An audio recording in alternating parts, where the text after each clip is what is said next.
Hello, guys. Welcome back to another exciting episode on the show. Control or be controlled. A podcast designed to help you start thinking differently and take control of your life. And I remain your host, Darlington. Today's guest is Rebecca Mullen. Rebecca is the author of 6 Steps to Better Marriage. 6 Steps to Better Marriage Communication, and host of the podcast, Habits for Your Happily Ever After. Rebecca helps couples transform the way they communicate by focusing on the small, repeatable habits that create stronger relationships. Her work centers on helping couples move away from reactive patterns towards intentional connection, especially during moments of tension, disagreement, and emotional overwhelm. Through practical frameworks and stories that are relatable, real-life strategies as well, Rebecca shows couples that better communication isn't about avoiding conflicts. It's about learning how to navigate it with more understanding, patience, and connection. Our TEDx Talk explores how the stories we share around the dinner table can create peace and understanding within families, even when people have very different perspectives. Today, Rebecca is here to talk about communication, habits, conflicts, and the small changes that can create a lasting impact in relationship. Rebecca, welcome to the show. Thank you for having me, Darlington. I'm so pleased to be here with you. Okay, Rebecca, thank you so much. And I hope you enjoyed that introduction. I did. Thank you for reminding people that it isn't about winning an argument or having those reactive patterns. It really is about slowing down and having the patience to look for how is my sweetheart trying to connect with me?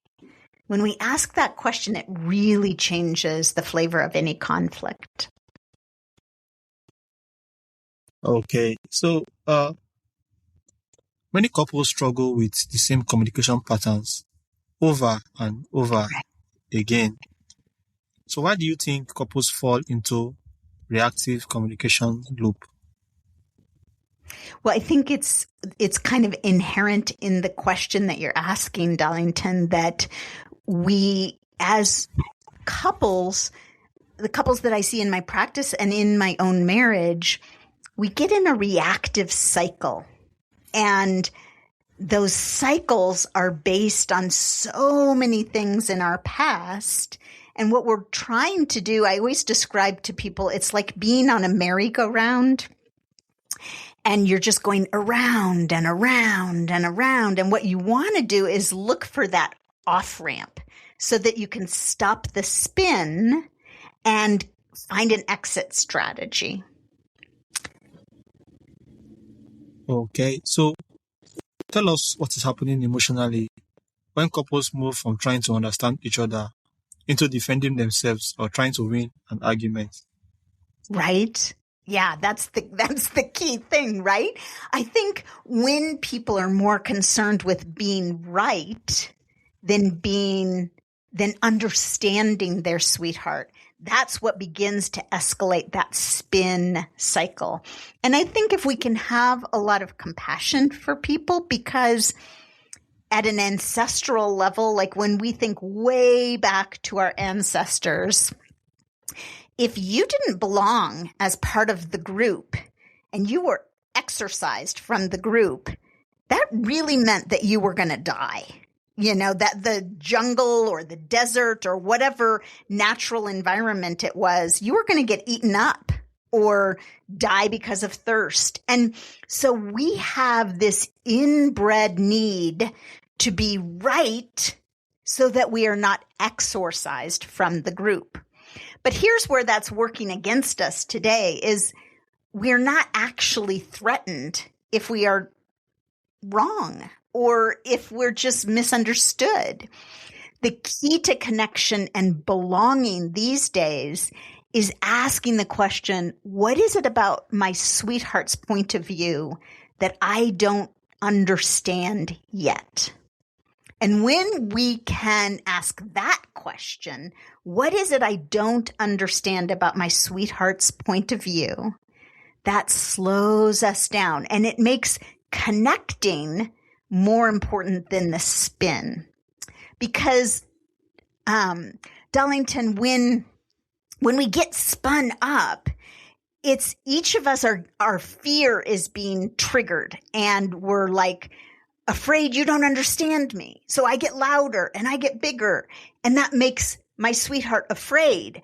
And maybe their panic response is to freeze.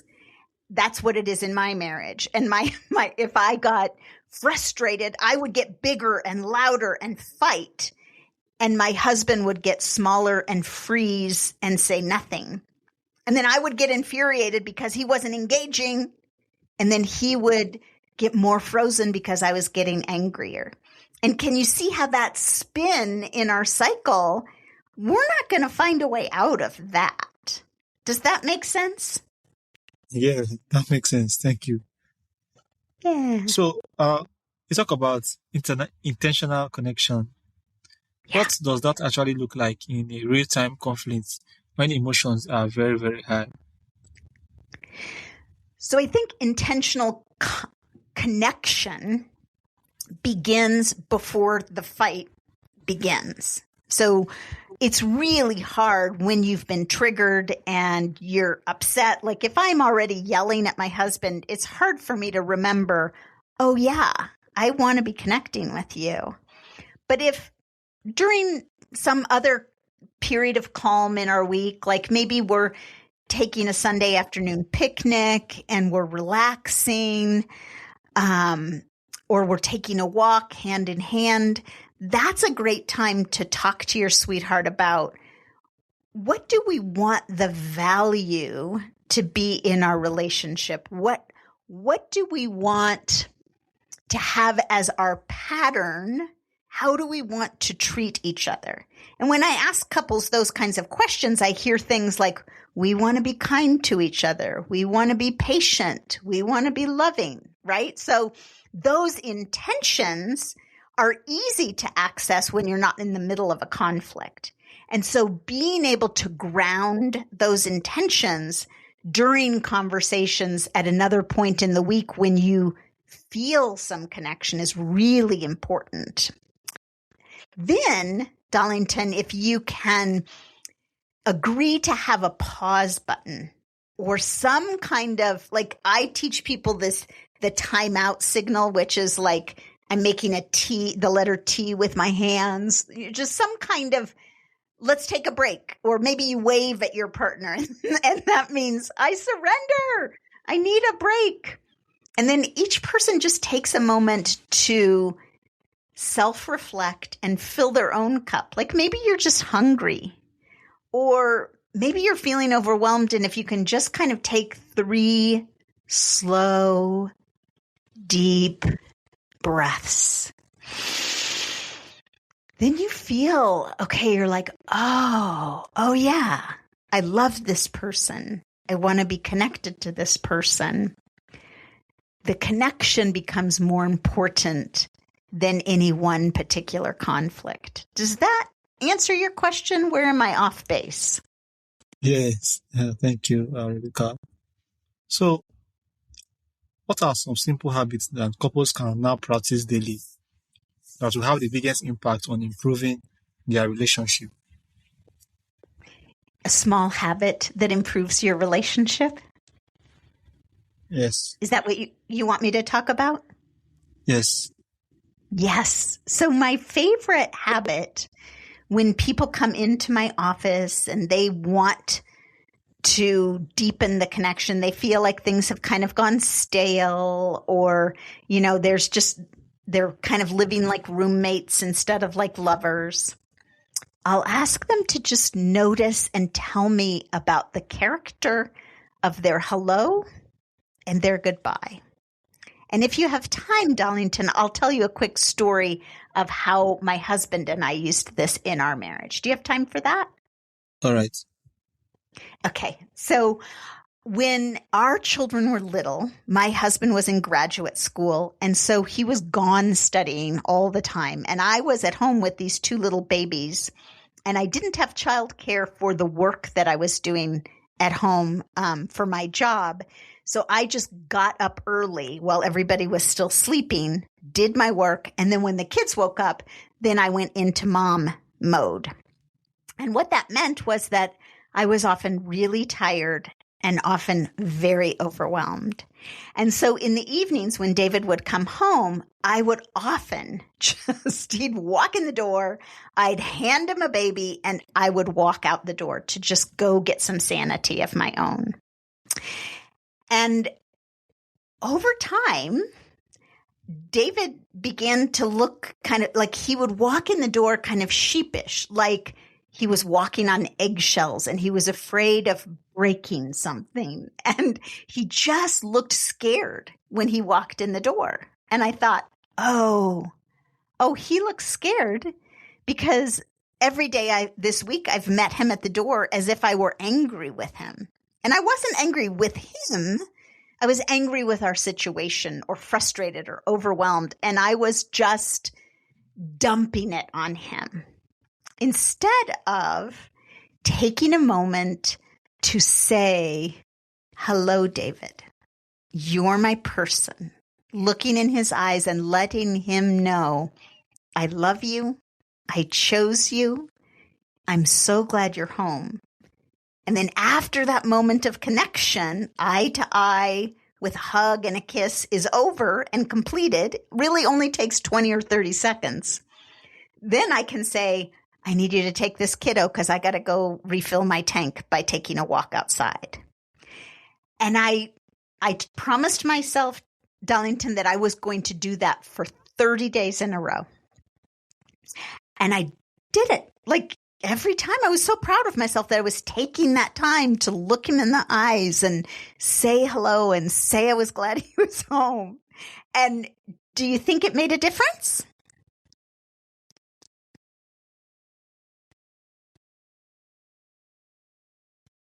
Okay. Thank you so much for that wonderful story. No, I wanted to help you. Like I wanted you to guess, did it make a difference? No, actually it didn't make a difference in my marriage because I had caused such deep wounds for doing it so long that even 30 days of looking him in the eye and giving him that respect, it didn't change anything. He still was coming in the house looking scared, like, who is my wife going to be today?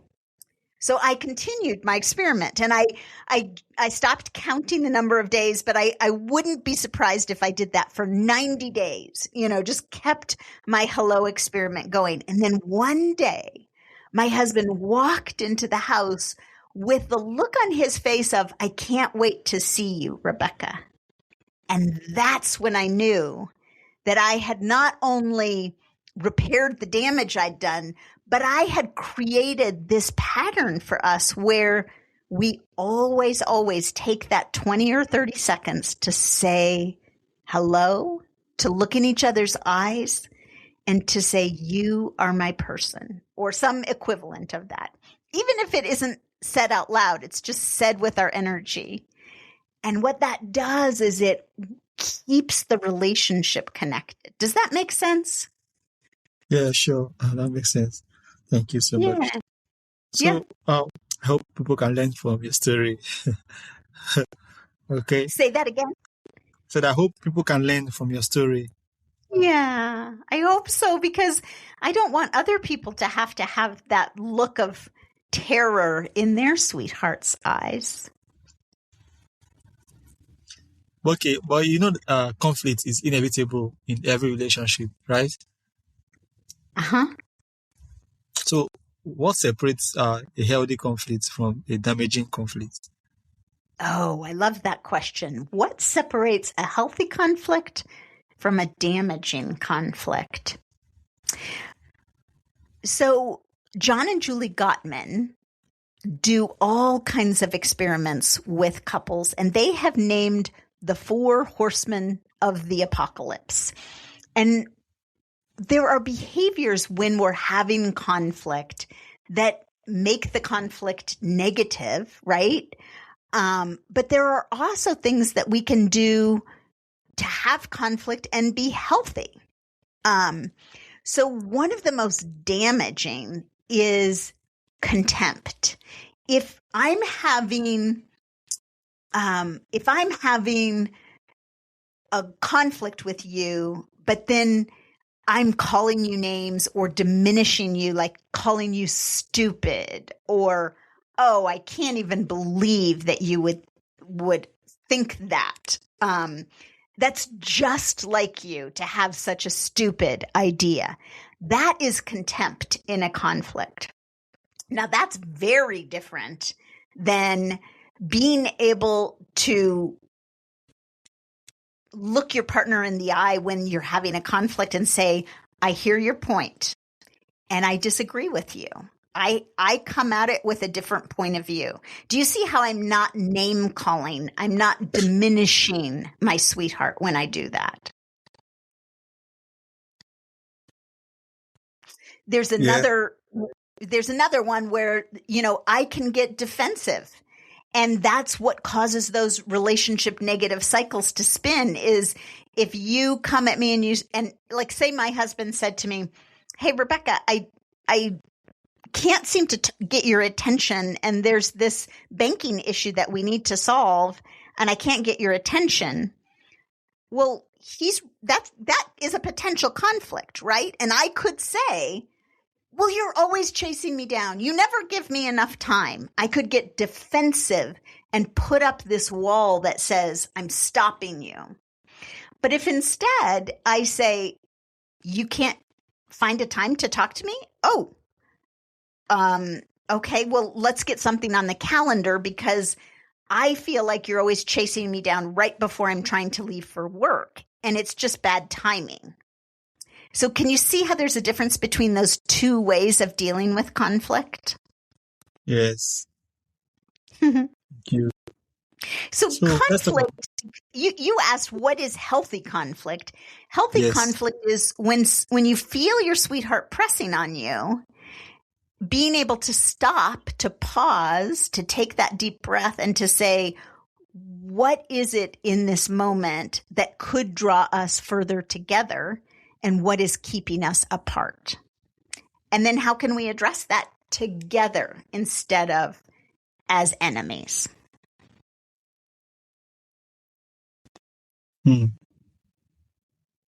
Understood. So let's talk about your book. Your book focuses on 6 steps to better marriage communication. Yes. What is one step that you believe couples often overlook? So my book, like you said, is 6 steps to better marriage communication. And I'll just quickly name the 6 steps if that's okay. Okay. Oh, the first step is to overcome fear. And we've touched on this a little bit today, like David is afraid that I won't sit still long enough to solve a problem with him. And so he chases me down right before I'm trying to get out the door. Overcoming fear is about stopping and thinking, what am I afraid of? Like, David feels like he's going to be alone handling that crisis. He wants me to be engaged with him, but he's afraid I'll leave it all in his lap. So when he can overcome his fear and realize, oh, Rebecca wants to do this with me, we just need to find a time.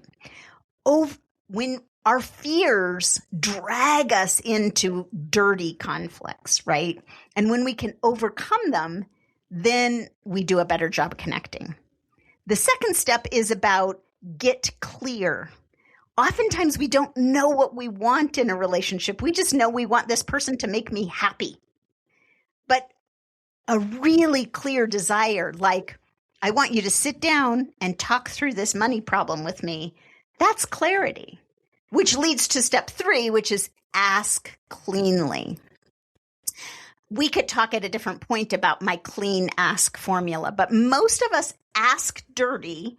And that's what sends us into that negative cycle, is because our asks are not clean asks. They're often full of accusation or shame or a lack of clarity. And so that causes conflict.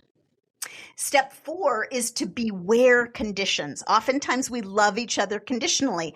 I'll love you if. I'll love you if you do the dishes. I'll love you if you buy me something. That's not a good, healthy way to communicate. And step 5, which is really about the question that you just asked me, step 5 is called affirm lovingly. And you asked me, what's one step from my book that couples often overlook? And it's this one, to affirm that you chose your sweetheart. Like, oftentimes people get married and then that's the last time they think about, I want this person to know I chose them. They are my person and I want them to feel chosen. So just those tiny little compliments like, hey, you look nice in those jeans, or thanks for always making coffee for both of us in the morning, or I love coming home to your face because I feel so relaxed when I'm with you. Those tiny little affirmations give so much juiciness to a relationship so that you can endure those drier moments when there is conflict. But if you have a lot of affirmation in your marriage, you have set yourself up to be able to handle a little bit more conflict. And then the final step in my book is to build boundaries. Sometimes you just have to let your sweetheart know, no, you can't treat me that way. Thanks for asking about my book. Okay. So, your TEDx Talks explores how stories shared at the dinner table can create peace, even when family members have very different viewpoints. Yeah. What can couples learn from that? Well, in our family, I have 2 children, and my daughter became a vegetarian when she was 12 years old. She just kept seeing animals not treated well in the world. And she said, I'm going to be a vegetarian. And she has never looked back. But my son is a bow hunter, and he fills our freezer with animals that he harvests with his bow. So you can imagine that those 2 people sitting at the same table to eat a meal had very different feelings about what that meal should be. But we just began to tell stories. We listened to my daughter's stories about animal rights and why she loved animals and why she felt like animals deserved as much kindness as people. And then we listened to my son's stories about how close a relationship he had to forge with an animal to get close enough to get a shot with his bow. And that there was what my children learned in listening to each other's stories was they had a lot of places where they could agree. They both agreed that animals were to be respected. They both agreed that animals needed to be treated well. And so what ended up happening is that because they listened to each other's stories, when they were out in the world away from our home, they would tell each other's stories to defend each other. You know, when someone was eating a hamburger, that we were at this party and this woman was eating a hamburger, but she found out that my son was a hunter and she said, oh, that's horrible to be a hunter. And it was my daughter who spoke up on behalf of her brother and said, isn't that a hamburger you're eating? Where do you think that hamburger came from? You know, and this woman said, well, from the store. And so it just in being able to tell each other's stories when they came from far apart, they found ways to connect with someone who on the surface believed very differently than they did. And so I guess, Darlington, I guess I'm thinking all your listeners probably encounter someone who thinks differently than they do.